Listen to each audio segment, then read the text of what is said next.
For real, I hate when I do something and I don't get the respect I deserve.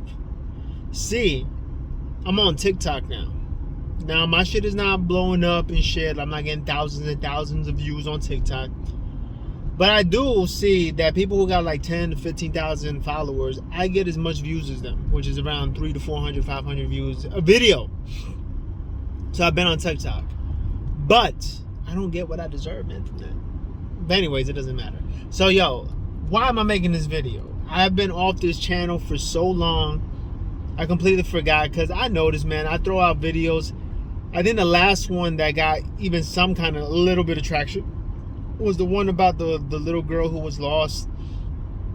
That she went to the park and with her mom, and her mom was like 25 feet away, and then to see who took her, and she's still gone to this day, man. Messed up. But yeah, I know when I talk about stuff that's like relevant and I say it in a certain type of way, it gains a little bit of traction. But this ain't about that. This is about what 2019 and 2020 changed for the world. I just said I didn't know what I was going to talk about, but I did know. I don't know why it took me so long to get there, but I just got there. Anyways, that's what I'm here to talk about. Yo, I remember when this pandemic started, right? I remember when they went as far as to stopping everything. I remember when they hit me is when they shut down the gyms. I got videos of that. Like I was like, I swear to God, I was gonna like, I know this is gonna go down in history, and I was gonna document. But I mean, when you're home and doing nothing, what the fuck are you gonna document? Like me watching TV all the time and shit. Like there's really nothing to document, unfortunately. The big highlights, yes, I did like, oh, this happened, and this. Yeah, sure, that. But besides that, nothing really else. Anyways, like I was gonna say. But I remember when the gym shut down, I remember calling my gym. I'm like, yo, I just seen on the TV, they said they're closing gyms. I'm like, what does this mean? They were like, oh yeah, you're not, like, they were like, this, we never seen something like this, but yeah, you're not gonna get charged. It's gonna stop today. We're gonna close down. That's it. And movie theaters, then was malls shut down? I think malls were shut down. Look, every generation goes through this. Every generation, like 40 or 50 years or 60 years, we have something like this. Like before this was the Spanish flu, or was it the Spanish flu? I don't want to be correct. Whatever the hell it was something.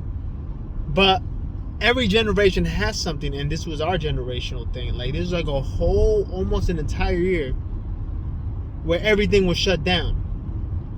Everything was closed off, and it's crazy. And yo, just seeing how damn, you just see how the world adapts and shit. I remember when they were saying like, oh, Amazon just made like $50 fucking billion during the pandemic, and I'm there hearing the news on my TV and on my computer ordering shit from Amazon. I was like, oh my God. Yo, there's this quote that I really truly believe in. It's called pressure makes diamonds. That's how diamonds are made, through pressure.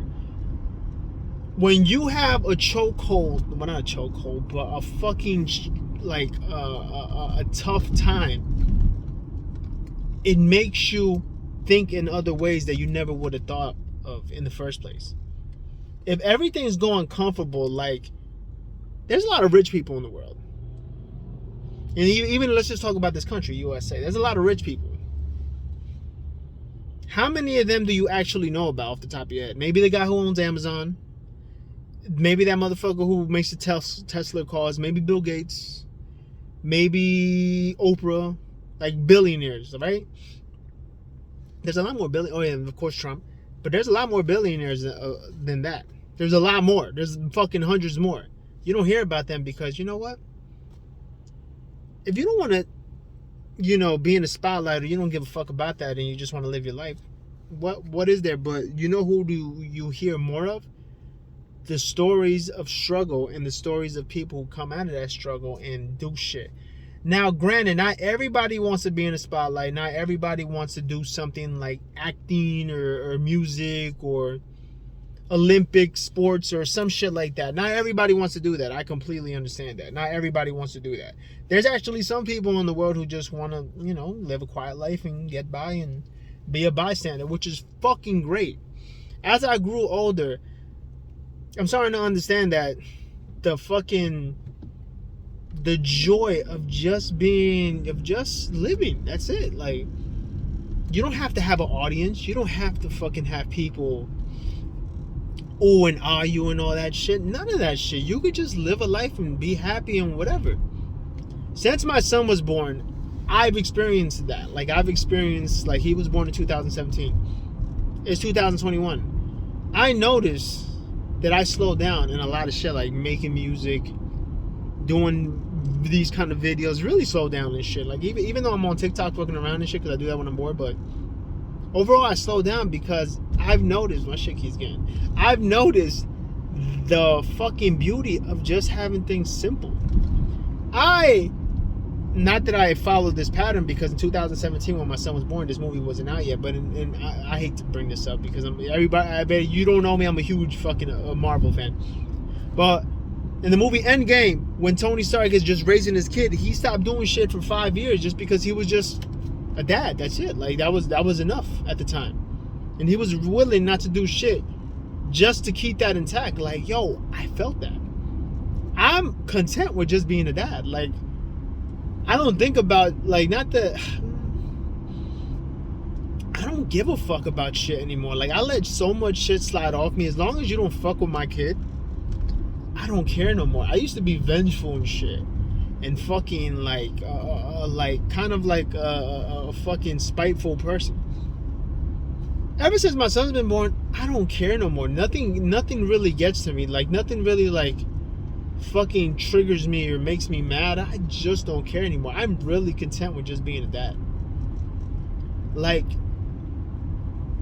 I'm trailing off. I'm talking about pressure, fucking, but I just wanted to explain that. Now back to what the fucking 2019, 2020 and fucking meant for us. Oh, I'm gonna relay that back. That's where I was getting to. Sorry.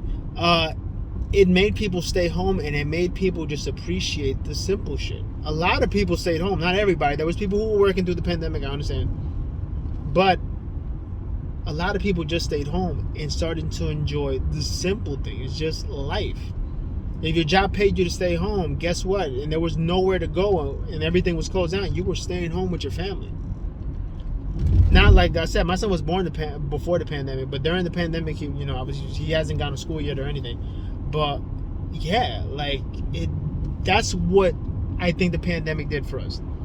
It kept most of us inside, and it made us start to enjoy the simple things.